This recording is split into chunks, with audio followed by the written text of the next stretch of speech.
kami akan menjelaskan tentang media pembelajaran, yaitu klasifikasi media pembelajaran dari kelompok 4. Baik, perkenalkan, nama saya Nurul Faisya dan teman kelompok saya. Perkenalkan, nama saya Rosma. Perkenalkan, nama saya Wafika Sisa. Perkenalkan, nama saya Dika Mustika. Silahkan simak materi yang akan kami paparkan.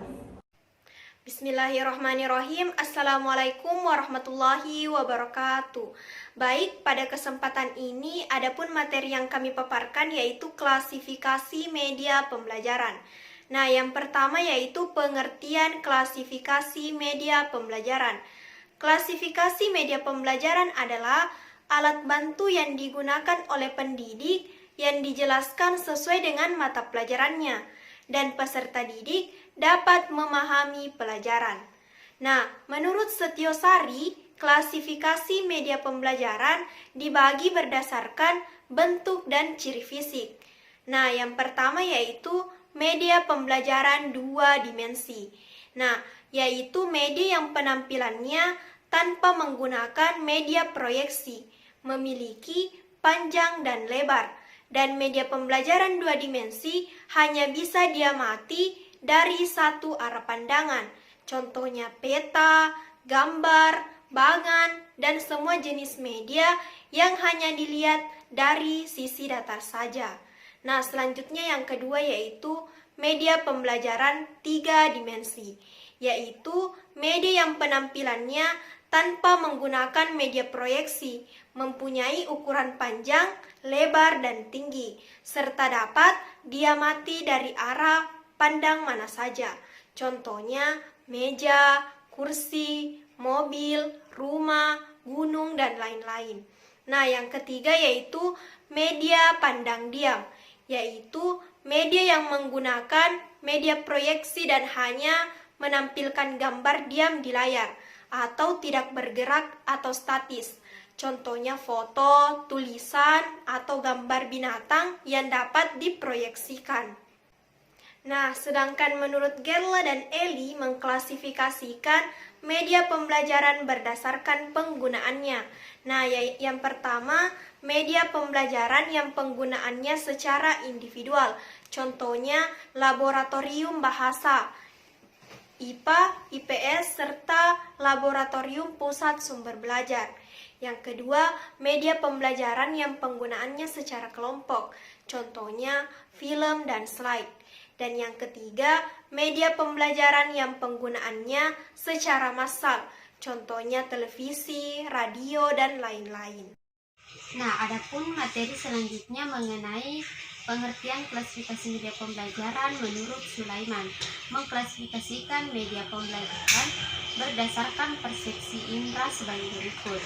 Yang pertama, media audio, media yang menghasilkan bunyi, misalnya audio kaset, tape recorder, dan radio. Kemudian yang kedua, media visual 2 dimensi dan media visual 3 dimensi. Kemudian yang ketiga, media audiovisual, media yang dapat menghasilkan rupa dan suara dalam satu unit. Media misalnya film bersuara dan televisi. Kemudian yang keempat, media audio motion visual, penggunaan segala kemampuan audio dan visual ke dalam kelas seperti televisi, video tape recorder, dan sound film. Kemudian yang kelima, media audio still visual, media lengkap kecuali penampilan motion atau gerakannya tidak ada. Kemudian yang keenam, media audio semi motion, media yang kemampuan menampilkan titik-titik tetapi tidak bisa mentransmit secara utuh satu motion yang nyata. Kemudian menurut Gerlach dan Eli mengklasifikasikan media pembelajaran berdasarkan penggunaannya sebagai berikut. Yang pertama, media pembelajaran yang penggunaannya secara individual. Contohnya laboratorium bahasa serta laboratorium pusat sumber belajar. Nah, kemudian yang kedua, media pembelajaran yang penggunaannya secara kelompok. Contohnya film dan slide. Kemudian yang ketiga, media pembelajaran yang penggunaannya secara massal. Contohnya televisi, radio, dan lain-lain. Nah, kemudian Menurut Rudy, mengklasifikasikan media pembelajaran berdasarkan unsur pokoknya. Yang pertama, media audiovisual gerak. Yang kedua, media audiovisual diam. Yang ketiga, media audio semi gerak. Yang keempat, media visual gerak, media visual diam, media semi gerak, media audio, dan yang terakhir media cetak. Bismillahirrahmanirrahim. Assalamualaikum warahmatullahi wabarakatuh. Jadi di sini saya akan melanjutkan pemaparan materi dari rekan kelompok saya. Adapun materi yang ingin saya sampaikan mengenai klasifikasi media pembelajaran menurut klasifikasinya.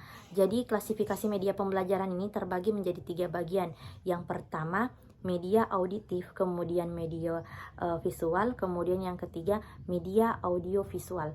Yang pertama kita akan membahas mengenai media auditif. Apa itu media auditif? Jadi media auditif ini yaitu suatu media yang hanya dapat didengar saja. Atau media yang hanya memiliki unsur suara. Seperti apa contohnya?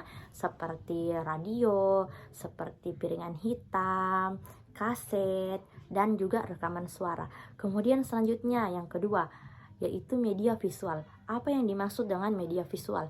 Jadi media visual yaitu media yang hanya dapat dilihat saja dan tidak mengandung unsur suara.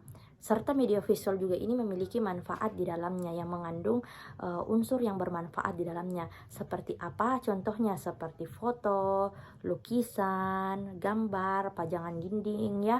Itu salah satu termasuk media visual. Serta contoh yang lainnya kita dapat mengambil yang bermanfaat seperti poster dan juga spanduk untuk memberikan informasi kepada halayak, orang yang banyak.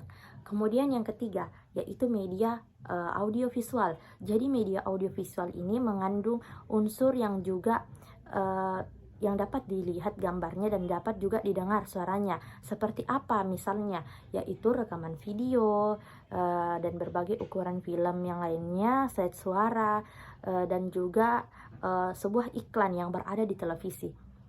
Jadi untuk klasifikasi media pembelajaran menurut klasifikasinya mungkin hanya itu yang dapat saya sampaikan. Kurang dan lebihnya mohon dimaafkan.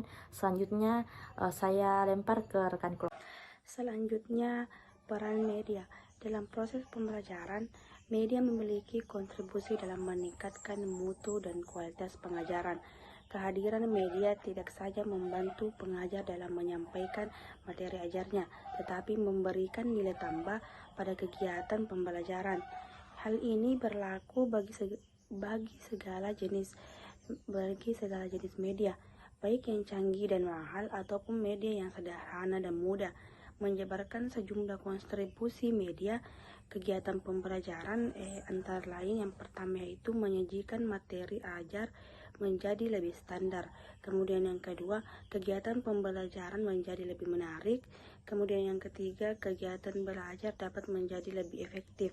Kemudian waktu yang dibutuhkan untuk pengajaran dapat terbagi atau dapat dikurangi.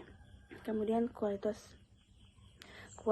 belajar dapat ditingkatkan. Pembelajaran dapat disajikan di mana dan kapan saja sesuai dengan yang diinginkan. Kemudian meningkatkan sifat positif peserta didik dalam proses belajar menjadi lebih kuat dan baik. Kemudian memberikan nilai positif bagi pengajar.